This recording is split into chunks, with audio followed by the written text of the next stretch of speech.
서울 강남의 아침은 언제나 분주하다. 유리벽에 반사된 햇살이 고층 건물 사이로 쏟아지고 바쁜 직장인들의 구두 소리가 인도를 두드린다. 지하철역 출입구에서 끝없이 쏟아지는 사람들, 스마트폰을 보며 뛰어가는 청년들, 그리고 번쩍이는 외제차가 오가는 거리는 세련되고 냉정하다. 화려한 간판들 사이에서 사람들은 빠르게 지나가지만 그 속에 담긴 이야기들은 아무도 쉽게 들여다보지 않는다. 강남 중심에 위치한 프렌치 스타일의 고급 레스토랑 라리미에르는 그 지역에서 가장 유명한 장소 중 하나다. 외벽은 대리석으로 마감되어 있고 밤이면 샹들리에 조명이 창문을 통해 거리로 쏟아져 나온다. 매일같이 정장을 입은 손님들과 명품 가방을 든 여성들이 예약 시간에 맞춰 들어서며 이곳이 단순한 식당이 아니라 품격 그 자체라는 사실을 증명한다.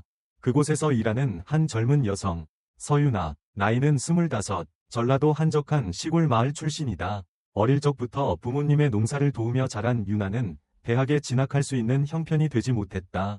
형제도 없고 부모님도 병약한 탓에 그녀는 고등학교 졸업과 동시에 서울로 올라와 생계를 이어가야 했다. 처음에는 봉제 공장에서 일했지만 낮은 임금과 긴 노동 시간에 건강이 악화되었고 이후에는 편의점, 카페, 그리고 다양한 단기 아르바이트를 전전했다. 그러던 중 우연히 라리미에르에서 서빙 직원을 모집한다는 소식을 듣고 동네 언니의 추천으로 면접을 보게 되었고 합격했다. 라리미에르는 직원에게 철저함을 요구하는 것으로 악명이 높았다. 정해진 시간보다 10분이라도 늦으면 경고를 받았고 고객 앞에서는 언제나 웃는 얼굴을 유지해야 했다. 손님에게 실수를 하면 즉시 감봉이나 징계가 내려졌다. 하지만 그만큼 월급은 다른 식당보다 훨씬 많았고 팁도 두둑하게 받을 수 있었다. 유나는 자신이 처한 현실을 알기에 이곳에서 잘 버텨야만 한다고 스스로 다짐했다. 레스토랑의 사장인 한지훈은 50 초반의 남성이었다. 그는 날카로운 눈매와 강한 인상을 지닌 사람이었으며 주변 사람들 사이에서는 냉철한 사업가로 통했다. 겉으로는 예의 바른 척했지만 실상은 철저하게 실적과 돈만을 중시하는 인물이었다.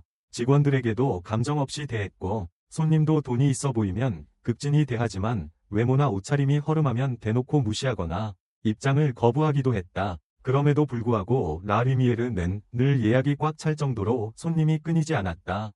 입소문을 타고 맛집으로 알려졌고 SNS에 사진을 올리기 좋은 분위기 덕에 젊은 고객들에게도 인기가 많았다. 유나는 처음엔 두려움 반, 기대 반으로 일을 시작했지만 점차 익숙해지면서 그녀만의 섬세함과 성실함으로 팀 내에서도 인정받기 시작했다. 작은 실수 하나에도 바로 고개 숙여 사과하고 손님의 표정 하나하나를 읽는 그녀의 태도는 동료들 사이에서도 본받을 만하다고 여겨졌다.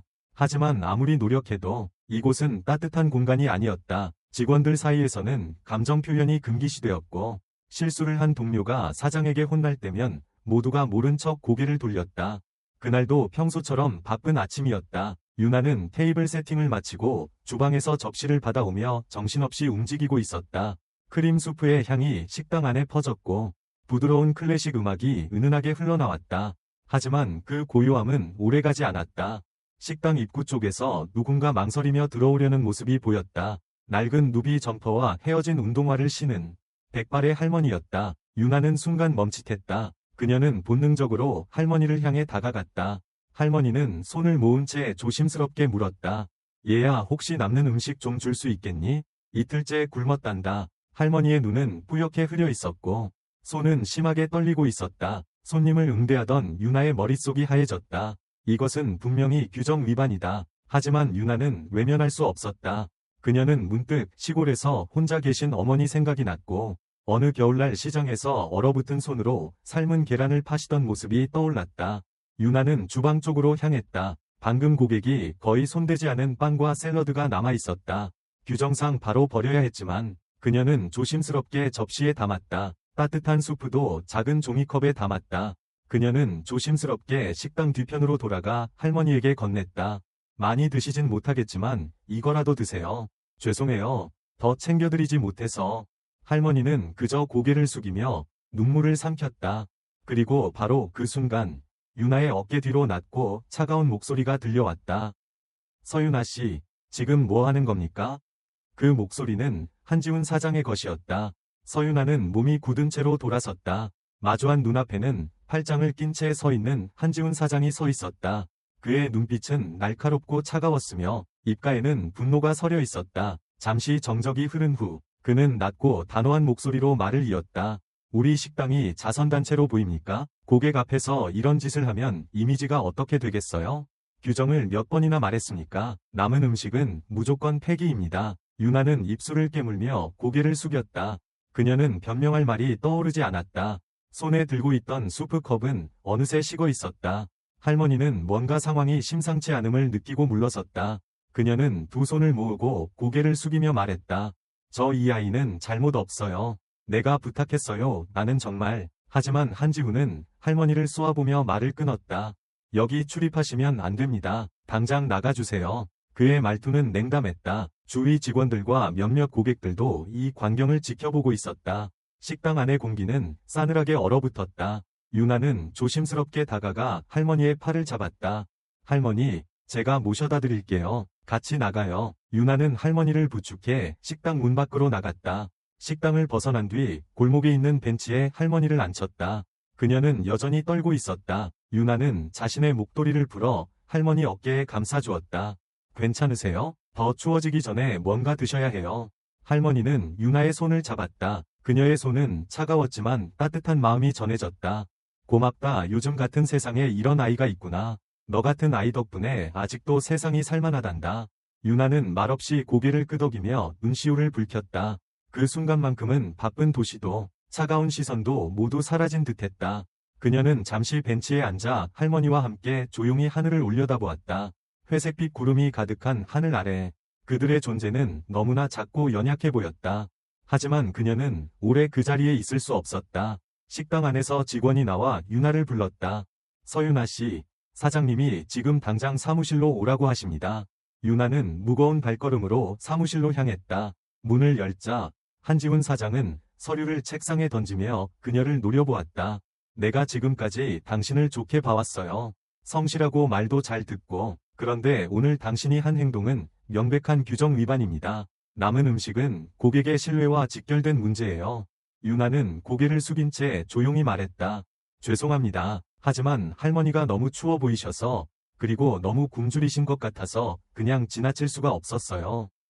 한지훈은 한숨을 쉬며 말을 이었다. 이해는 해요. 하지만 이건 비즈니스입니다. 감정으로 움직이는 곳이 아니에요. 당신이 그런 마음을 가지고 있다면 이곳은 당신과 맞지 않습니다. 그는 잠시 침묵하다가 마지막 말을 내뱉었다.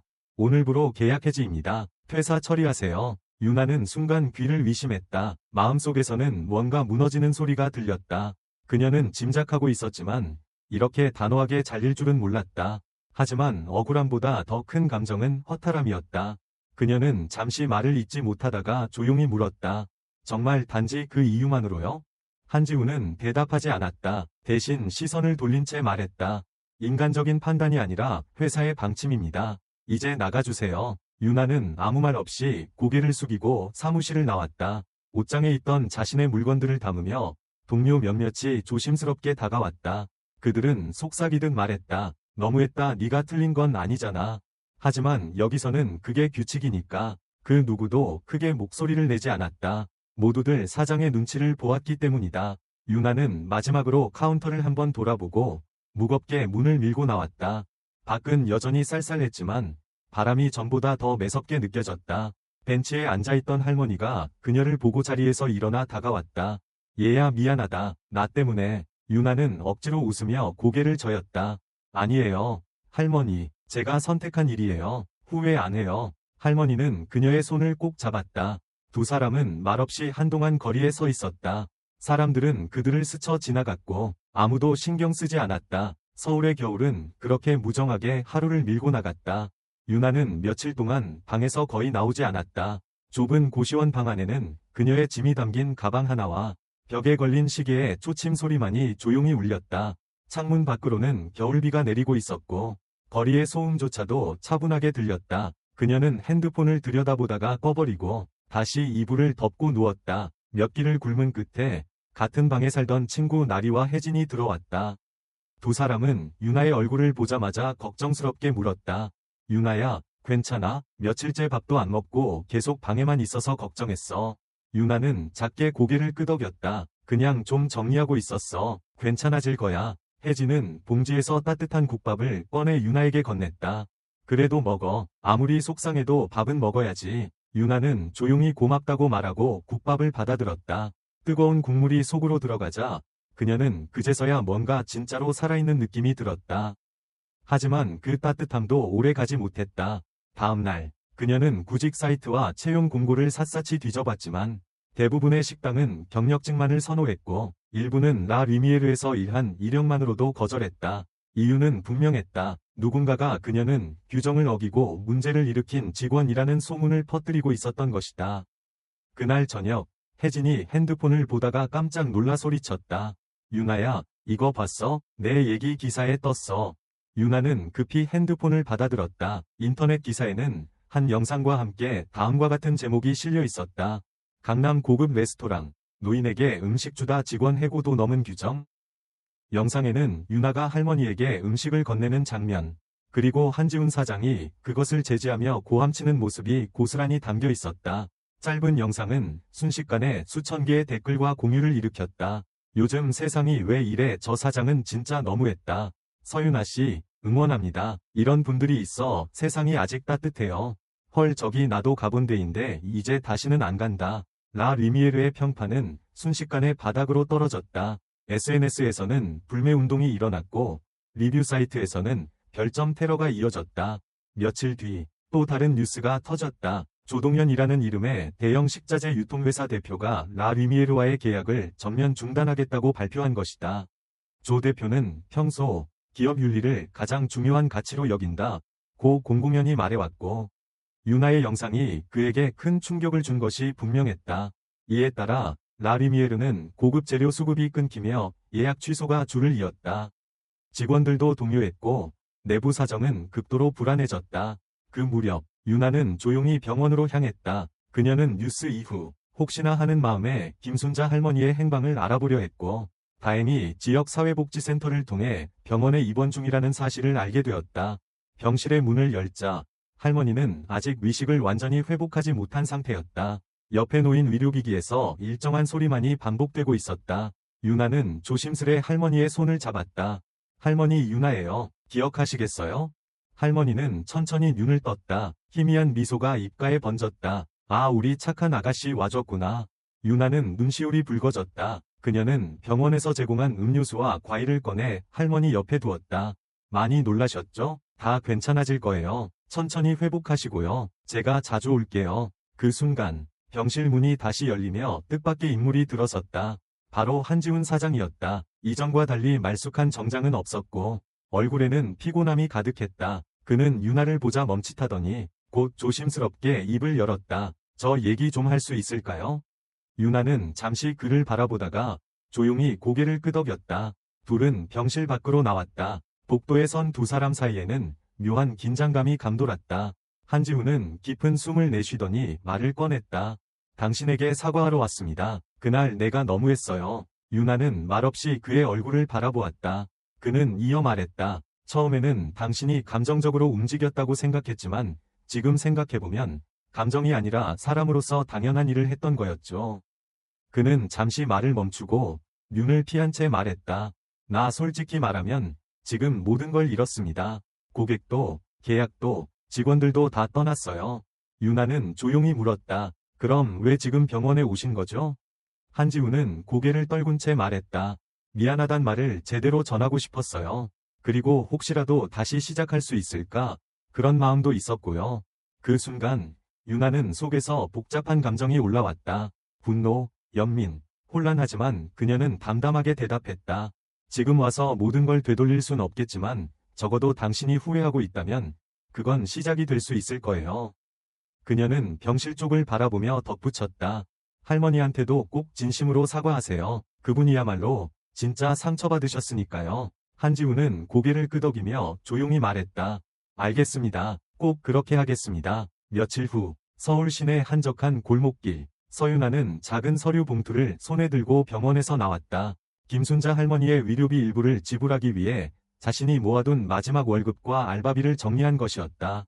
자신도 넉넉하지 않았지만 할머니에게만큼은 외면하고 싶지 않았다. 병원 복도를 나서며 유나는 휴대폰을 확인했다. 메시지함에는 여러 건의 알림이 떠 있었고 SNS에는 그녀를 응원하는 글과 댓글이 수없이 달리고 있었다. 그녀는 그중 하나를 조심스럽게 눌러 읽었다. 당신 같은 분이 있어 아직 세상이 따뜻합니다. 응원할게요. 짧은 문장이었지만 유나는 그 안에 담긴 마음을 느낄 수 있었다. 하지만 동시에 그녀는 인터넷에서 또 다른 글도 발견했다. 한 익명의 계정이 이렇게 쓴 것이었다. 그냥 쇼하는 거 아냐? 요즘은 착한 척으로도 유명해질 수 있으니까. 유나는 화면을 끄고 깊은 한숨을 내쉬었다. 누군가에게는 선의도 의심의 대상이 되고 진심도 조롱거리가 된다. 그게 이 도시의 또 다른 얼굴이었다. 그날 저녁 유나는 고시원으로 돌아왔다. 혜진은 새로운 채용 공고가 떴다며 그녀에게 전단지를 내밀었다. 이 식당은 최근에 새로 생긴 곳인데 사장님이 되게 괜찮은 분이래. 조건도 나쁘지 않아. 한번 가보는 건 어때? 유나는 조심스럽게 전단지를 펼쳐보았다. 식당 이름은 행복식당, 위치는 을지로의 오래된 골목 안에 있었다. 다음날 유나는 식당을 직접 찾아가 보기로 했다. 을지로의 좁은 골목길 사이로 들어서자 작은 간판이 눈에 들어왔다. 행복식당 따뜻한 밥 한 끼에 힘을 믿습니다. 유나는 입구를 밀고 들어갔다. 식당 내부는 크지 않았지만 깨끗하고 따스한 분위기가 감돌았다. 나무로 된 테이블과 창가에 놓인 화분들, 그리고 주방에서 풍겨나오는 된장찌개에 향기가 정겨웠다. 잠시 후 중년의 남성이 앞치마를 두른 채 주방에서 나왔다. 그는 온화한 미소로 유나를 맞이했다. 어서 오세요. 혹시 채용 공고 보고 오셨나요? 네, 서유나라고 합니다. 서빙이나 주방 보조, 뭐든 괜찮아요. 그는 고개를 끄덕이며 말했다. 전 백도식이라고 합니다. 여긴 아직 시작한 지 얼마 안 된 가게예요. 그런데 이력서 보니 라 리미에르에서 일하셨네요. 유나는 순간 움찔했다. 혹시 또 뭔가 오해를 받을까 걱정이 앞섰다. 하지만 백도식 사장은 이어 말했다. 그 영상 봤어요. 나는 그 선택, 옳았다고 생각해요. 유나는 놀란 눈을 떴다. 정말요? 물론이죠. 사람은 밥을 팔기 전에 마음을 먼저 팔 줄 알아야 해요. 우리 가게는 그런 곳이에요. 그의 말에 유나는 마음이 풀리는 것을 느꼈다. 인터뷰는 오래 걸리지 않았다. 백도식은 그 자리에서 바로 채용을 결정했고 유나는 그 다음 날부터 출근하기로 했다. 행복식당에서의 첫 출근날, 유나는 밝은 앞치마를 입고 주방에 섰다. 손님은 많지 않았지만 모두가 조용히 밥을 먹으며 서로 인사했다. 어떤 손님은 고시원에 사는 청년이었고 어떤 이는 근처 시장에서 일하는 아주머니였다. 이곳에는 고급 레스토랑에서 보던 화려한 접시도 정장을 입은 손님도 없었지만 사람들의 표정에는 진심이 담겨 있었다. 백도식 사장은 틈틈이 유나에게 요리법을 알려주었고 식자재를 아끼지 않으면서도 음식 하나하나에 정성을 담았다. 유나 씨, 음식은 사람의 마음이 들어가야 해요. 우리 식당은 누군가의 마지막 끼니일 수도 있어요. 그의 말에 유나는 고개를 끄덕였다. 며칠 후 김순자 할머니도 휠체어를 타고 식당에 나타났다. 유나는 깜짝 놀라 그녀를 반갑게 맞았다. 할머니, 괜찮으세요? 어떻게 알고 여기까지 오셨어요? 복지센터에서 알려줬단다. 너 여기서 일한다고 그래서 보고 싶어서 왔지. 유나는 할머니를 자리로 모시고 따뜻한 미역국과 밥, 반찬을 정성껏 담아내왔다. 오늘은 유나 셰프가 특별히 만든 밥상이래요. 할머니는 눈시울을 붉히며 조용히 말했다. 너 덕분에 세상이 다시 고마워졌어. 그날 이후로 김순자 할머니는 매주 수요일마다 행복식당에 들렀다. 백도식 사장은 그녀에게 따뜻한 차와 간식을 건네며 이야기꽃을 피웠고 유나는 할머니 옆에서 음식을 담고 함께 웃었다. 그 작은 식당 안에서 유나는 처음으로 진짜 일하는 기쁨을 느꼈다. 아무도 그녀를 꾸짖지 않았고 아무도 사람을 외모로 판단하지 않았다. 서울의 겨울은 여전히 차가웠지만 식당 안의 온도는 조금씩 올라가고 있었다. 유나의 손끝에서 나오는 음식에는 이제 두려움이 아닌 사랑이 담기기 시작했다. 그녀는 여전히 가진 게 많지 않았고 미래도 확실하지 않았다. 하지만 한 가지는 분명했다. 이곳은 그녀가 다시 시작할 수 있는 곳이었다. 며칠이 지난 어느 아침, 유나는 식당 문을 열자마자 테이블 위에 놓인 낯선 봉투 하나를 발견했다. 흰색 봉투 안에는 작은 쪽지와 함께 손으로 정성껏 쓴 편지가 들어있었다. 서유나 씨에게 당신이 건넨 밥 한 끼가 제 삶을 바꿨습니다. 당신 같은 사람이 있다는 걸 세상에 알리고 싶습니다. 감사합니다. 익명의 편지였다. 유나는 한참을 그 자리에 서서 편지를 바라보았다. 그리고 문득 자신이 했던 선택이 누군가에게는 분명히 의미 있었음을 실감했다. 그날 오후 백도식 사장은 그녀에게 조용히 다가와 말했다. 유나 씨, 뉴스 봤어요? 아니요. 무슨 뉴스요? 그는 스마트폰을 건넸다. 화면 속에는 뉴스 영상 하나가 재생되고 있었다. 강남의 유명 레스토랑 라 리미에르가 영업을 잠정 중단했다는 속보였다. 영상에는 텅 빈 레스토랑 내부와 직원들이 짐을 싸는 모습이 담겨 있었다. 이어지는 보도에서는 주요 계약 해지, 고객 이탈, 그리고 내부 고발까지 언급되었다. 유나는 화면을 바라보며 말없이 고개를 숙였다. 마음 한구석이 시원하면서도 또 한편으로는 씁쓸했다. 그녀는 그곳에서 일하며 울고 웃었던 시간들을 떠올렸다. 모든 일이 그렇게 끝나버렸다는 사실이 믿기지 않았다. 며칠 뒤 또 다른 뉴스가 터졌다. 라 리미에르에서 과거 근무했던 직원들이 SNS를 통해 내부 고발을 시작한 것이다. 장시간 근무, 감정적 폭언, 비인격적 대우 등 그동안 억눌러왔던 이야기들이 수면 위로 올라왔다. 한지훈 사장은 언론과의 인터뷰를 거절했고 레스토랑의 공식 SNS 계정도 폐쇄되었다. 일부 언론은 고급스러움의 탈을 쓴 비정함이라며 라 리미에르의 몰락을 조명했다. 그날 밤 유나는 행복식당의 마감을 마치고 홀에 혼자 남아 조용히 앉아 있었다. 식당 구석의 작은 스피커에서는 잔잔한 클래식 음악이 흘러나왔고 주방에서는 국물이 뽀글뽀글 끓고 있었다. 그녀는 창밖을 바라보다가 핸드폰을 꺼내 한 통의 메시지를 확인했다. 보낸 사람은 낯익은 이름이었다. 한지훈, 서유나 씨, 저 혹시 뵐 수 있을까요? 유나는 잠시 고민하다가 짧게 답장을 보냈다. 식당으로 오세요. 내일 오후 3시, 손님 없는 시간입니다. 다음날, 정확히 약속한 시간에 문이 열리며 한지훈이 식당에 들어섰다. 그는 예전의 고압적인 분위기 대신 초라한 코트와 무거운 눈빛을 하고 있었다. 유나는 그를 조용히 맞이하며 테이블로 안내했다. 오랜만이네요. 네. 둘 사이에는 한동안 침묵이 흘렀다. 주방에서 백도식 사장이 눈치를 살피며 뒤편으로 물러났고 홀 안은 둘만 남았다. 한지훈은 마른 침을 삼키며 입을 열었다. 정말 많이 변했네요. 여기 분위기도, 당신도, 전 그냥 다시 살아가는 중일 뿐이에요.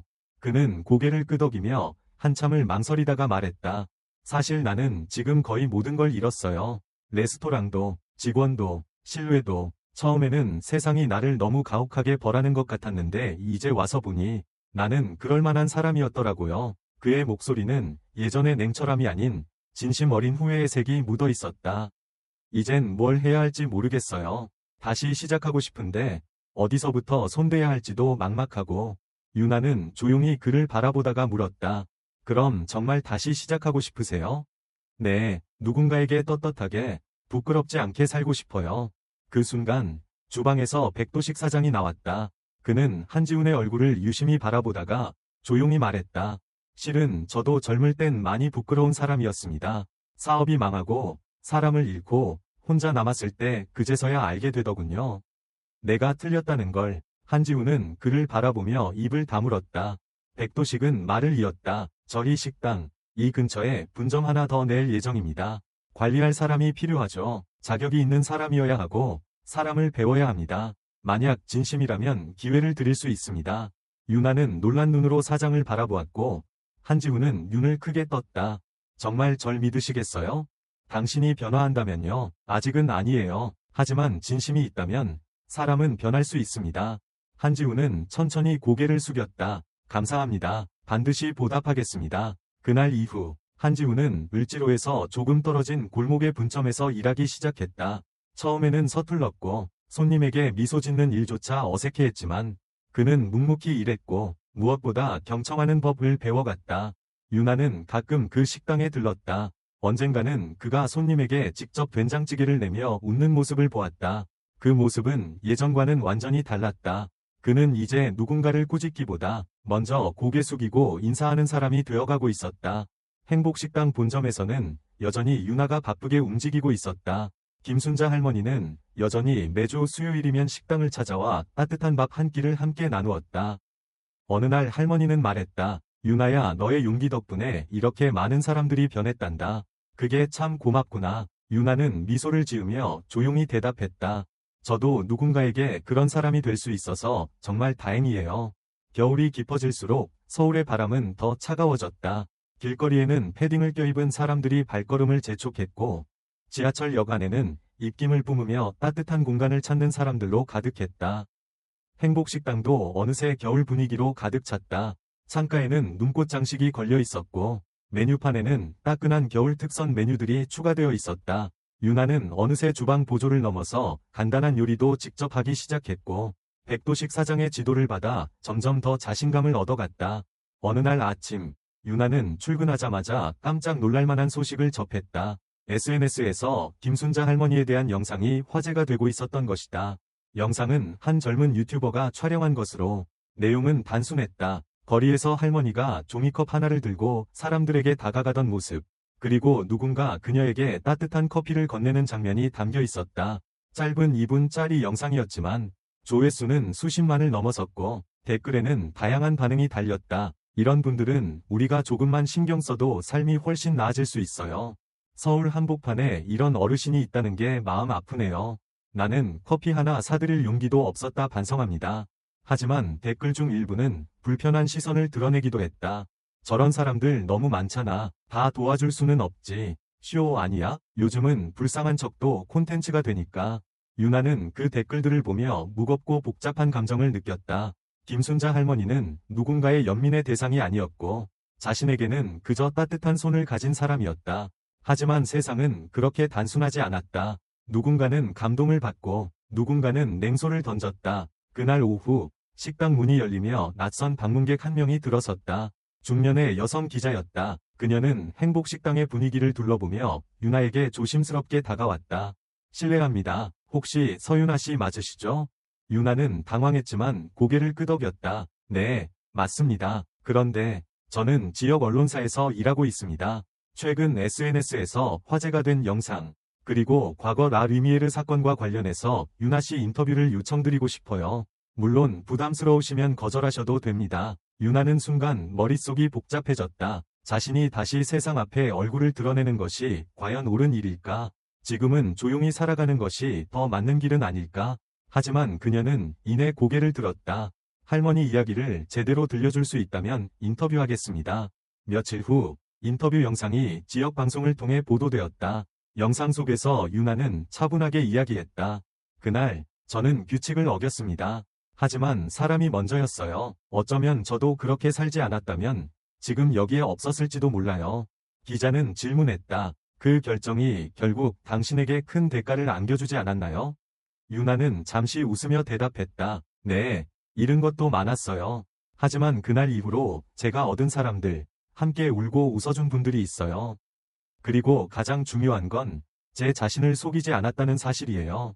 방송이 나간 뒤 반응은 폭발적이었다. 온라인 커뮤니티와 유튜브 댓글, SNS를 통해 수많은 이들이 유나를 응원했고 김순자 할머니를 찾는 이들도 늘어났다. 일부는 할머니를 돕고 싶다며 기부를 제안했고 몇몇 지역 상점은 따뜻한 한 끼를 무료로 제공하겠다는 캠페인을 시작했다. 그러나 또다시 논쟁도 일어났다. 선한 영향력이네. 진짜 감동이다. 그런데 왜 이제 와서 방송을 타는 거지? 결국 관심받고 싶은 거 아냐? 유나는 그런 반응들에 마음이 다치기도 했지만 예전처럼 무너지지 않았다. 그녀는 이제 자신의 자리를 알고 있었고 무엇보다 그녀를 진심으로 지지해주는 사람들이 있다는 것을 알았다. 백도식 사장은 그녀에게 말했다. 유나 씨, 당신은 더 이상 그냥 직원이 아니에요. 이 식당의 정신이에요. 그 말을 들은 날 유나는 오래된 수첩을 꺼내 글을 적기 시작했다. 그녀의 꿈, 그리고 언젠가 만들고 싶은 가게의 이름, 옹기 식당 마음을 데우는 밥상. 그녀는 알았다. 이 길이 어디까지 이어질지 모르지만 이제는 두렵지 않았다. 누군가가 무심코 지나치는 하루 속에서 누군가를 위한 따뜻한 밥 한 끼를 만드는 사람이 되고 싶었다. 그리고 그날 밤, 유나는 혼자 식당에 남아 주방 불을 끄고 나서 문을 닫기 직전 문 앞에 서 있는 낯선 사람을 발견했다. 한지훈이었다. 그는 조용히 고개를 숙인 채 봉투 하나를 내밀었다. 이건 할머니 병원비 지원입니다. 제 방식으로 사과를 전하고 싶어서요. 유나는 그를 바라보다가 천천히 봉투를 받았다. 감사합니다. 진심이라면 그 마음은 전해질 거예요. 한지훈은 짧게 고개를 끄덕이고 말없이 돌아섰다. 그의 뒷모습에는 여전히 무거운 그림자가 남아 있었지만 그 속엔 분명 작은 변화의 기미가 보였다. 유나는 문을 닫고 식당 안으로 돌아왔다. 그녀의 발걸음은 조용했지만 그 속에는 확신이 있었다. 세상은 완벽하게 따뜻하지 않지만 자신이 품은 온기를 누군가에게 전할 수 있다면 그 하루는 충분히 의미 있다고 믿고 있었다. 초봄의 바람은 여전히 차가웠지만 햇살은 한층 부드러워졌다. 서울의 거리 곳곳에는 겨울을 버텨낸 나무들의 연두빛 새싹이 피어나기 시작했다. 행복식당의 창가에도 작은 화분 속에서 꽃망울이 올라오고 있었다. 유나는 식당 개점 준비를 하며 최근 몰려드는 손님 수에 놀라고 있었다. 방송 이후 행복식당은 점점 더 많은 사람들의 발걸음을 끌어들였고 근처 주민들뿐만 아니라 멀리서 일부러 찾아오는 이들도 생겼다. 그들은 단순히 음식을 먹으러 오는 것이 아니라 따뜻함과 위로를 찾으러 오는 듯했다. 누구는 조용히 식사를 마친 뒤 감사의 메모를 남기고 갔고 누구는 백도식 사장에게 진심 어린 인사를 전했다.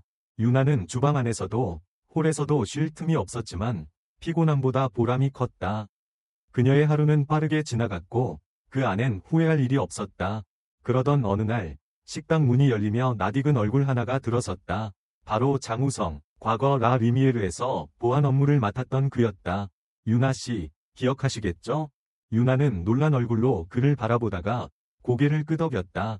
물론이죠. 어떻게 여기까지? 그는 조심스럽게 자리에 앉으며 말했다.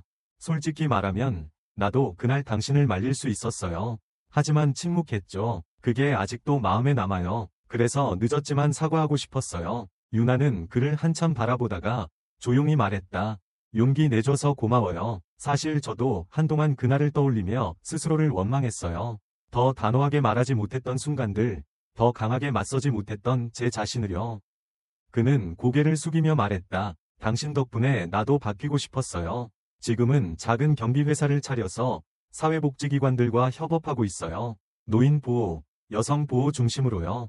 유나는 놀란 눈으로 그를 바라보며 미소를 지었다.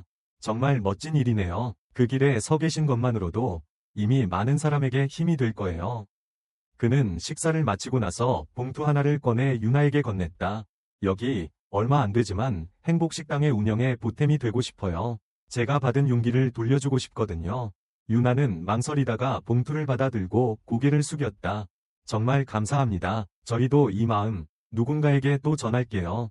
그날 저녁, 유나는 백도식 사장과 함께 직원 회의를 열었다. 손님 수가 늘어나면서 새로운 직원을 뽑고 주방을 확장해야 할 필요성이 커졌기 때문이다. 이제는 단순히 식당이 아니라 하나의 공동체가 되어가고 있어요. 우리는 따뜻한 음식을 파는 것 같지만 사실은 기억과 존중을 전하고 있는 거예요. 백도식 사장의 말에 모두 고개를 끄덕였다. 며칠 뒤 식당 한쪽 벽에는 새로운 게시판이 설치되었다. 이름하여 옴기의 벽. 그곳에는 손님들이 남긴 메모, 기부자의 이름, 작은 응원 문구들이 하나하나 붙기 시작했다. 당신 덕분에 오늘 하루 버틸 수 있었어요. 이 된장찌개, 엄마 손맛이 생각나네요. 누군가의 친절이 나를 다시 일으켜 세웠습니다. 유나는 그 벽을 보며 가슴 깊이 무언가 따뜻한 것이 차오르는 걸 느꼈다. 그러던 어느 날, 또 하나의 예기치 못한 손님이 찾아왔다. 이번에는 유나의 고향 전라도에서 올라온 어머니였다. 초췌하지만 단정한 옷차림, 손에는 시장에서 사온 작고 낡은 보자기 가방 하나. 엄마, 유나는 순간 말을 잇지 못했다. 어머니는 조용히 웃으며 딸을 바라보았다. TV에서 봤다. 우리 딸, 많이 컸구나. 유나는 눈물이 핑 돌았다. 어머니는 늘 편지를 보내며 걱정만 했지. 서울에 올라오는 건 처음이었다. 이 가게가 네가 만든 거야? 아니요. 아직은 아니에요. 하지만 언젠간 저만의 식당을 열 거예요. 이름도 생각해놨어요. 옴기식당. 어머니는 고개를 끄덕이며 말했다. 네가 어디에 있든 사람들 마음 데우는 밥상을 차릴 거라는 건 알고 있었어. 유나는 어머니와 함께 식당 한쪽에 앉아 미역국과 고등어 조림을 나눠 먹었다. 그 식사는 여느 때보다 조용하고 깊은 맛이 났다. 식사를 마친 뒤 어머니는 식당 안을 천천히 둘러보았다. 옴기의 벽을 보고 손님들이 서로 인사하는 모습도 지켜보았다. 그리고 마지막으로 딸에게 이렇게 말했다. 넌 서울에서 혼자가 아니구나. 유나는 어머니의 말에 고개를 끄덕였다. 맞았다. 이제는 정말로 혼자가 아니었다. 그녀의 곁에는 함께 웃고 함께 싸워줄 사람들이 있었고 그들의 이야기가 하나둘 이 공간을 채워가고 있었다. 그리고 그녀는 마음속으로 다짐했다. 아직 끝나지 않았다. 더 많은 사람에게 온기를 전할 수 있도록, 이 식당이 그 시작이 될 수 있도록 앞으로도 흔들리지 않고 걸어갈 것이다. 봄이 완연해지자 행복식당은 더욱 활기를 띠었다. 날씨가 따뜻해지면서 창문을 열어두면 거리에서 불어오는 바람에 꽃향기와 도시의 생기가 함께 들어왔다. 유나는 이제 주방을 총괄하며 신입 직원들을 교육하는 역할까지 맡고 있었다. 백도식 사장은 뒤에서 묵묵히 유나를 지켜보며 말하곤 했다. 이제 당신이 이 식당의 심장이에요. 난 그냥 심장 박동을 도와주는 기계일 뿐이고. 유나는 그 말을 들을 때마다 웃었지만 마음속 깊은 곳에서는 그것이 진심이라는 걸 알고 있었다. 그날도 점심시간이 지나고 잠시 한산해진 틈에 유나는 홀 한쪽에 앉아 작은 수첩을 펼쳤다. 그녀는 요즘 틈날 때마다 옹기식당에 대한 계획을 적고 있었다. 메뉴 구성, 인테리어, 고객 응대 방식, 그리고 무엇보다 식당의 철학, 사람이 먼저인 식당. 이 문장이 그녀의 수첩 맨 앞장에 적혀 있었다. 그러던 중 식당 문이 조용히 열리고 한 명의 청년이 들어섰다. 낡은 가방을 어깨에 맨 얼굴이 야윈 청년이었다. 유나는 직감적으로 그의 눈빛에서 방황과 조심스러움을 느꼈다. 청년은 식당 안을 둘러보며 조용히 말했다. 혹시 여기서 일할 수 있을까요? 유나는 자리에서 일어나 다가갔다. 이력서는 있으세요? 청년은 고개를 저으며 말했다. 없습니다. 사실 며칠째 찜질방에서 지내고 있어서 그래도 뭐든지 할 수 있습니다. 뒷정리든 설거지든. 그의 눈은 간절했고 목소리에는 자존심과 절박함이 섞여 있었다. 그 순간 유나는 과거의 자신을 떠올렸다. 서울에 처음 올라왔던 날 아무것도 가진 것 없이 식당 입구에서 주저하던 25의 자신. 그녀는 잠시 백도식 사장을 찾아가 상황을 설명했다. 백 사장은 조용히 청년을 살펴보다가 말했다. 우리 식당은 기술보다 태도를 먼저 봅니다. 오늘 하루만이라도 일해보시겠어요? 그렇게 청년은 임시로 식당의 뒷정리를 맡게 되었다. 첫날 그는 말없이 하지만 성실하게 움직였다. 설거지할 때는 흐르는 물소리 외엔 아무 소리도 나지 않았다. 점심시간이 끝나고 유나는 조심스럽게 그에게 다가가 물었다. 이름이 어떻게 되세요? 정하늘입니다. 하늘씨, 오늘 고생 많으셨어요. 원하신다면 며칠 더 함께 해보시겠어요? 정하늘은 놀란 듯 고개를 들었다. 정말 괜찮을까요? 우리는 시작이 어디서였는지가 아니라 어디로 가고 싶은지가 더 중요하다고 믿어요. 그 말에 하늘은 처음으로 작게 웃었다. 며칠 후 하늘은 완전히 식당의 일원이 되었다. 그는 자신에게 맡겨진 일을 묵묵히 해냈고 손님들에게도 조심스레 인사를 건넸다. 사람들과 어울리는 데 시간이 걸렸지만 누구도 그를 재촉하지 않았다. 유나는 그의 변화를 조용히 지켜보며 확신했다. 누구에게나 다시 시작할 기회는 필요하며 그 기회를 진심으로 잡는 이에게는 반드시 변화가 온다는 것을. 그 무렵 또 하나의 변화가 시작되고 있었다.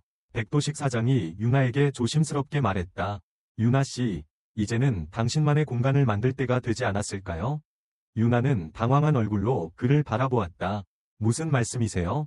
나는 몇 달 전부터 생각해왔어요. 이 식당 근처에 작은 공간이 하나 비게 되는데 내가 투자하고 당신이 운영해보는 건 어떨까 합니다. 이름도 정해놨다면서요. 옹기식당. 유나는 말을 잇지 못했다. 하지만 저 혼자서는 아직 부족한 게 많아요. 운영도, 회계도, 법적인 것도. 백도식은 웃으며 말했다. 처음부터 완벽한 사람은 없어요. 필요한 건 지켜야 할 철학이 있는가? 그거 하나뿐입니다. 그건 당신이 누구보다 잘 갖고 있죠. 며칠의 고민 끝에 유나는 결정을 내렸다. 옹기식당 위 문을 여는 것이다. 백도식 사장의 도움과 동료들의 응원, 김순자 할머니의 눈물 섞인 격려, 정하늘의 고개 숙인 감사가 그녀의 등을 밀어주었다. 오픈을 앞둔 마지막 밤, 유나는 행복식당 주방에서 마지막으로 식기를 닦으며 작은 목소리로 중얼거렸다. 여기까지 오는데 오래 걸렸지만 절대 혼자가 아니었어. 그녀의 손끝에는 작은 떨림이 있었지만 눈빛에는 단단한 빛이 서려 있었다. 새벽이 지나고 서울의 또 다른 하루가 시작되었다. 옹기식당 앞에는 아직 간판도 달리지 않은 문이 조용히 열려 있었다. 첫 번째 손님은 김순자 할머니였다. 두 번째 손님은 정하늘, 그리고 세 번째 손님은 이름도 얼굴도 모르는 어떤 낯선 이였다.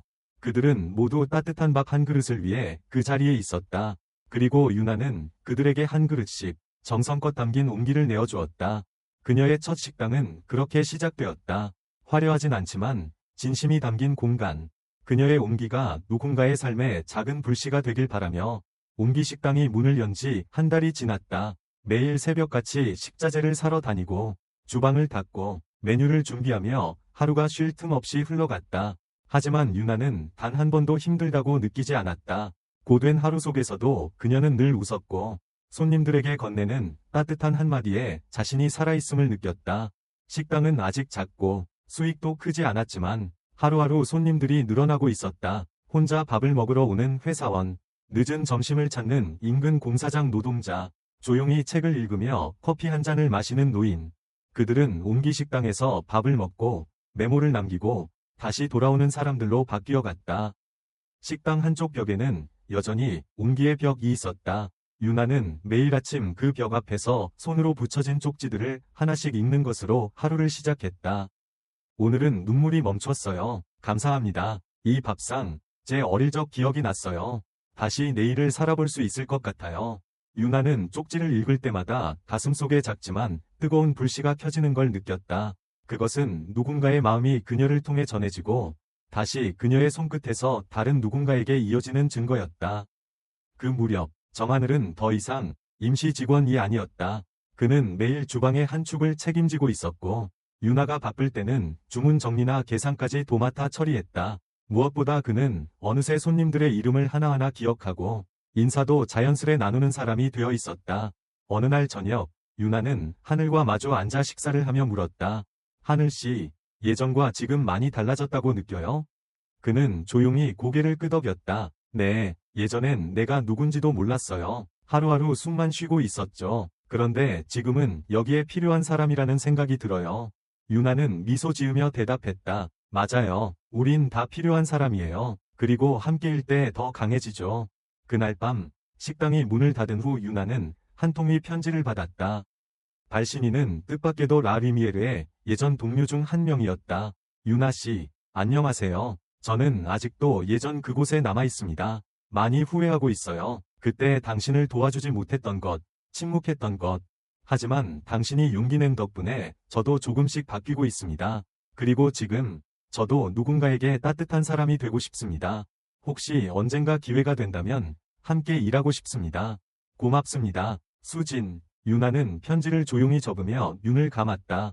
그때의 상처는 아직도 완전히 아물지 않았지만 그 상처가 누군가의 변화로 이어졌다는 사실에 마음 한켠이 따뜻해졌다. 며칠 후 온기 식당에 특별한 행사가 열렸다. 식당 개업 50일을 맞아 한 그릇의 온기라는 이름으로 조촐한 나눔 행사를 준비한 것이었다. 백도식 사장과 김순자 할머니, 정하늘, 그리고 주변에서 도와준 이웃들까지 모두 모였다. 유나는 작은 연단 앞에 서서 조용히 인사를 시작했다. 이 식당은 제 이름을 내건 공간이 아니에요. 제 이야기가 담긴 공간이지만 동시에 우리 모두의 이야기를 담아가고 있습니다. 오늘 우리가 나누는 한 그릇의 밥이 누군가에겐 내일을 버티게 할지도 모릅니다. 그렇게 믿고 싶어요. 그날 행사에는 동네 주민들뿐 아니라 방송 이후 유나를 기억하는 이들도 찾아왔다. 누군가는 조용히 기부함에 봉투를 넣었고 어떤 이는 직접 만든 반찬을 가져와 나누어 주었다. 그 장면을 지켜보던 백도식 사장은 조용히 유나에게 다가와 말했다. 이 식당은 이제 더 이상 작지 않아요. 사람들의 마음이 모이고 그게 이 공간을 키우고 있어요. 유나는 조용히 고개를 끄덕였다. 하지만 저는 여전히 같은 마음이에요. 딱 한 사람이라도 이곳에서 위로받을 수 있다면 그걸로 충분해요. 이야기가 끝난 뒤 유나는 홀 한복판에 서서 손님 하나하나에게 직접 밥을 퍼주었다. 그 손길은 서툴지 않았고 밥그릇마다 진심이 담겼다. 밤이 깊고 손님들이 돌아간 후 유나는 식당에 남아 벽에 붙은 쪽지들을 천천히 정리했다. 그중 하나, 낡은 종이에 삐뚤빼뚤한 글씨로 적힌 문장이 눈에 띄었다. 나는 오늘 당신 덕분에 다시 살아있습니다. 그녀는 그 쪽지를 떼어내 자신의 수첩 첫 장에 붙였다. 그 문장은 이제 그녀가 걸어갈 길을 다시금 확인시켜주는 북극성이 되었다. 그 밤, 창밖에는 봄비가 내리고 있었지만 식당 안은 조용하고 따뜻했다. 유나는 조용히 불을 끄고 나서 창가에 서서 창밖을 바라보았다. 그리고 자신에게 속삭이듯 말했다. 내일도 같은 자리에서 같은 마음으로 옹기 식당이 문을 연 지 100일이 되는 날, 서울은 유난히 맑고 따뜻한 햇살로 가득했다. 봄은 어느새 초여름의 기운을 품고 있었고, 거리를 오가는 사람들의 옷차림도 가벼워졌다. 유나는 이른 새벽부터 식당에 나와 청소를 하고 주방을 정리했다. 특별한 날이라고 해서 특별한 음식을 준비한 것은 아니었다.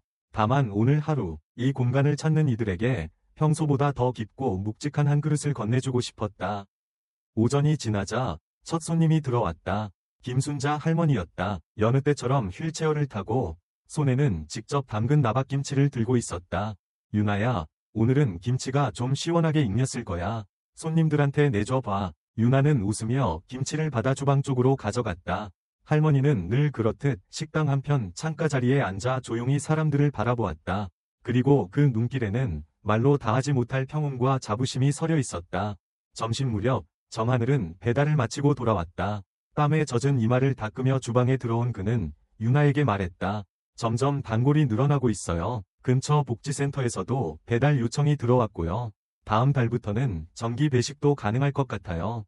유나는 고개를 끄덕이며 말했다. 좋아요. 가능한 한 많은 분들에게 한 끼라도 따뜻한 밥을 드릴 수 있다면 그걸로 충분해요. 그날 오후 백도식 사장이 식당을 찾았다. 그는 얼마 전 건강상의 이유로 현장에서 한 발 물러난 상태였지만 중요한 날이면 늘 유나 곁을 지켰다. 이제 이 식당은 당신 거예요. 저는 이제 완전히 뒤로 물러날 생각이에요. 유나는 놀라며 말했다. 아직 배우고 싶은 게 너무 많아요. 사장님 없이 운영할 자신은 없는데요. 백도식은 조용히 유나의 어깨에 손을 얹었다. 당신은 이미 충분히 배웠어요. 이제는 당신만의 방식으로 이 공간을 지켜나갈 차례죠. 그의 눈빛에는 신뢰와 따뜻함이 담겨 있었다. 유나는 잠시 말없이 서 있다가 천천히 고개를 끄덕였다. 식당 문이 열리고 또 다른 손님들이 들어왔다. 어떤 이는 식사를 하고 가던 중 다시 돌아와 친구를 데려왔고, 또 어떤 이는 지난번에 썼던 쪽지에 답장을 쓰기 위해 찾아왔다. 그렇게 옹기 식당은 하루 종일 사람들의 이야기로 가득 찼다. 저녁이 되고 손님들이 모두 돌아간 뒤 유나는 조용히 홀 한가운데에 서 있었다. 정하늘은 주방 정리를 하고 있었고 김순자 할머니는 이미 귀가한 뒤였다. 백도식 사장은 마지막으로 유나에게 고개를 끄덕인 뒤 식당을 나섰다. 홀에는 유나 혼자만이 남았다. 그녀는 조용히 벽 쪽으로 걸어가 옹기의 벽 앞에 섰다. 수많은 쪽지들 사이에서 하나를 꺼냈다. 그 종이에는 이런 문장이 적혀 있었다. 이 밥 한 그릇 덕분에 저는 제 존재를 잊지 않게 됐습니다. 유나는 손끝으로 쪽지를 만지며 윤을 감았다. 그리고 자신의 수첩을 펼쳐 그 아래에 이렇게 적었다. 식당을 연 진짜 이유, 나와 당신과 우리 모두가 잊히지 않기 위해. 그날 밤 유나는 식당 불을 모두 끈 뒤 유리문 앞에 섰다. 바깥에는 서울의 밤이 조용히 흐르고 있었고 간간히 지나가는 자동차 불빛만이 골목을 비추고 있었다. 그녀는 유리창에 비친 자신의 모습을 바라보았다. 식당을 처음 시작할 때 입었던 앞치마는 해졌고 손등엔 작은 화상 자국들이 남아 있었다. 하지만 그 모든 것들이 그녀의 여정과 선택을 증명해주는 훈장이었다. 갑자기 그녀의 휴대폰이 울렸다. 발신자는 한지훈이었다. 유나 씨, 저 다음 주에 작은 공유 식당을 열게 됐습니다. 이 모든 건 당신에게서 시작됐어요. 정식 초대장은 곧 드릴게요. 꼭 와주세요. 유나는 잠시 미소 지으며 짧게 대답했다. 축하해요. 정말 잘하셨어요. 통화를 마친 후 그녀는 문을 닫고 밖으로 나섰다. 그리고 문 앞에 서서 작게 인사를 했다. 오늘도 잘 있었어. 옹기 식당. 그 인사는 자신에게 그리고 오늘 이곳을 찾았던 모든 이들에게 향한 것이었다. 그 순간 문 너머에서 낯선 그림자가 다가왔다. 어린아이의 손을 잡은 젊은 여성이었다. 그녀는 머뭇거리며 말했다. 혹시 지금은 닫았나요? 유나는 시계를 확인했다. 밤 9시 15분. 이미 영업시간은 끝났지만 그녀는 미소를 지으며 대답했다. 괜찮아요. 따뜻한 밥 한 그릇 정도는 아직 남아있어요. 그날 밤 유나는 다시 조명을 켰고 조용히 밥을 지었다. 아이는 옆에서 기다렸고 여인은 눈시울을 붉히며 고개를 숙였다. 그리고 유나는 조용히 밥상을 내며 속삭였다. 여기서는 누구도 마지막이 아니에요. 다시 시작할 수 있어요. 언제든지. 그 말은 그들에게도 그리고 아직 이곳을 찾아오지 못한 수많은 이들에게도 전해질 따뜻한 인사였다. 옹기 식당은 그렇게 또 하나의 이야기를 품으며 그 밤을 채워갔다.